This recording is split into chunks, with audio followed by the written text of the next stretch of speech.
What's up, Panda Nation? Peter Von Panda here. Hey, I want to take a close look at this Spinnaker. I kind of gave you a sneak peek of this when it came, but want to take a look at it. It is, I don't know if it'll come in this box. I assume it will. It's kind of cool. It's kind of long. It's actually the way my Richard Branson Bulova limited edition came in, kind of like a box like this.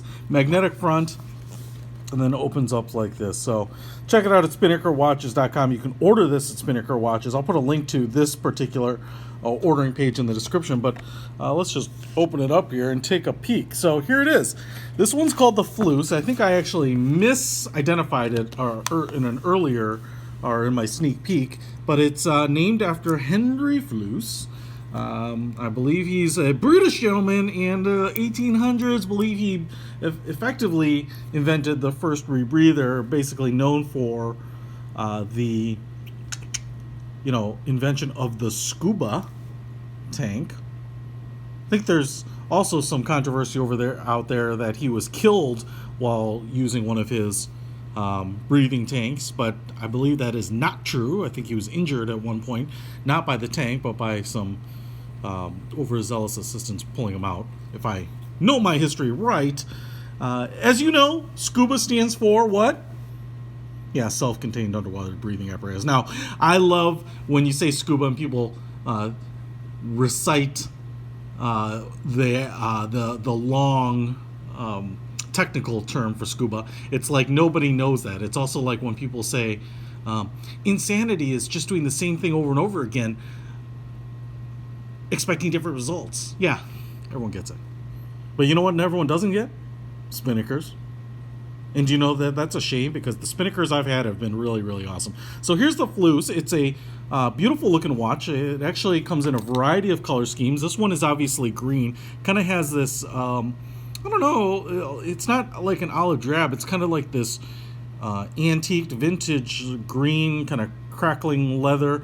I think it looks great. I love vintage worn looking leather.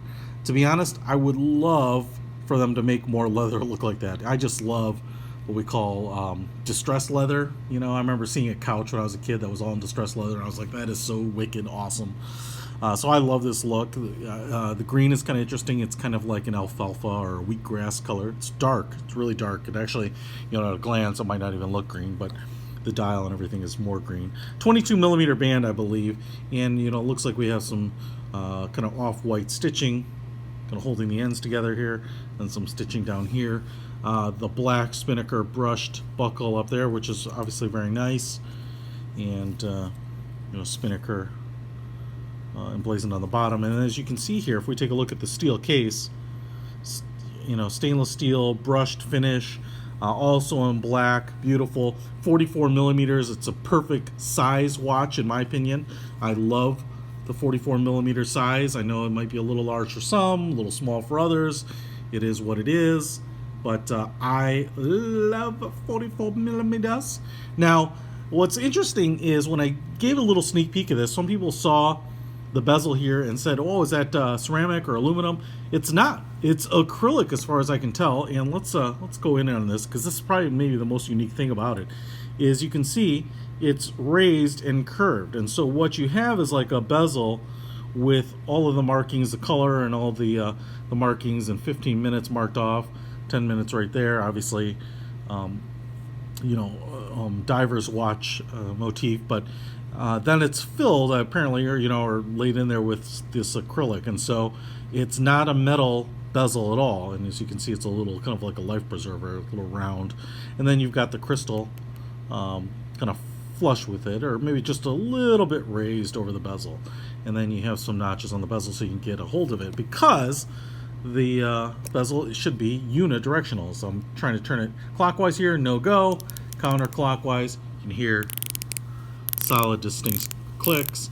Obviously you could line this up with your or your minute hand for diving, and what you'll notice is that it's not running, and that's because this automatic movement has just been sitting on my desk for a while. Automatic 150 meter dive depth rating, so serious dive watch. I also like the dial there. You can see it's a little bit textured, a little like sandpaper-ish, also in green. Applied markers, these kind of Like they kind of look like car ramps. I guess they're not angled, they're just kind of tapered. It kind of gives them a little bit of an angled look. And then loom, not only on those markers but also on the hands, and then the pip there on the second hand. I like kind of the triangular hands and that are blacked out in the second hand, which is blacked out. It really brings the focus in on the luminous proportion. Spinnaker and silver there. Date window at 3 o'clock, framed out in white with a black dial on the date window. Kind of a bronze color there on the depth rating, so really interesting. Now, before we flip it all the way over, we can see here kind of a polished crown, really big knurling. I'm assuming with the depth rating it's going to be a screw down. Looks like it is. So we'll pull it out here. Unscrew it. There we go. Pops out. And let's see where we're at. Okay, I'm winding the movement right now. I can feel that. So I'm going to pull it out one stop here. So we get... Yeah, you can quite get it there. Okay, so we got to the time. Back and forth. And then I think there must be one in between for the date. Maybe you have to roll over to get the date to move, but either way, it kind of depends on the movement. I think this is a Seiko automatic movement. Now I'm going to wind up this movement a little bit, see if we can get the second hand rolling. There we go. As you can see, nice smooth sliding action as you'd expect from an automatic watch, and there is the movement itself. A screw down case back with an exhibition window, 24 jewels, Japanese movement. I like that black rotor, and I love the Spinnaker font. It just kind of looks racy to me. I think generally they use Seiko movements, but I might be wrong about that. SP-5056 and then dash whatever to signify the color. So looks like sapphire crystal on the front, which is even more exciting. Love sapphire crystal. And I say exciting because, you know, sapphire is just the way you want to build watches, man. I mean, I just love sapphire crystals. They're super strong, scratch resistant. Obviously, very strong for diving, although I know some diving watches don't even use sapphire because they shatter. But I think it's great. And, man, the Spinnaker watches look great. Now, I'll be honest, green might not be my first color choice. And we're going to take a look at some more, maybe in a color choice that I might like a little bit more. But I will say it's really interesting looking and not bad looking. I kind of dig it, you know. If I were going to be out and about, or especially if I were in forestry or out in nature, this would be an awesome watch to wear just for blending in. But look at that, man. This would have gone great with my Oscar de la Renta designed Boy Scout uniform back in the day.